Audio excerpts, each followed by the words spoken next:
Klaro na ba ang lahat? Ito nga ang tanong ng isang 18 matapos nga na magkaroon ang Pure Gold ng ganitong bags. Mukhang napakatibay at napakaganda. And of course, dahil na rin may nakaprint ito na cartoon character ng SB19. So sa inyo mga fans, wala po kap. Sobrang excited pa naman mga anak kong pumunta sa PG or sa Pure Gold malapit sa amin para sa Chibi. Pagdating namin, nag-ask agad ako kung available pa. Sad to say, ubos na daw. Tampo malala ang mga anak ko. Dadalahin daw nila sa HC or sa homecoming concert sana yon. Ayon, hindi na kami nag-grocery. Nako, Pure Gold, mukhang kailangan yung gumawa ng marami dahil alam nyo naman ang 18. Maraming mga fans ang nagtatanong kung saan nga meron dahil tila hindi lahat ng Pure Gold ay mayroong available na SB19 bags na ito. At maganda nga naman talagang dalhin sa homecoming or sa concert ng SB19 sa April 18 pero tila hindi nga lahat ay mayroon or lahat ng Pure Gold ay meron. So syempre nag-aas na po ang mga fans sa Pure Gold na kung magkakaroon ba lahat ng Pure Gold supermarket.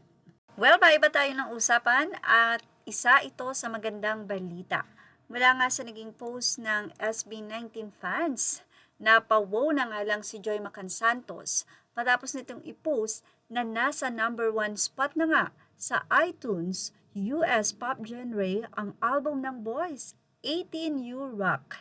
Say pa niya. So makikita nga po, ibinahagi niya na ang simula at wakas kick-off concert ng SB19 album ay nasa number 1 spot na nga. So wow, sana magstay muna ng matagal para mapansin ng mga international media. Request naman yan ng mga fans.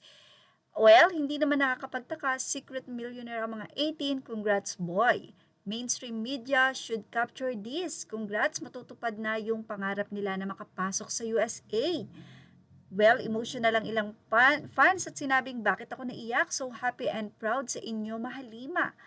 Wow, thank you 18. Sana nga po mapansin sila sa US and international media. So yung mga mafia sa US, gising na kahapon pa. Congratulations SB19, malupit talaga ang suporta ng 18. Congrats sa lahat ng nagmamahal sa limang banok. Padami ng padami ang mga O18. Salamat sa lahat ng bumili. So yan, mukhang marami na po talaga ang magiging kalaban nyo sa homecoming concert. Images are all credit to the rightful owners. Please like, share, and subscribe. And thank you for watching Showbiz Now.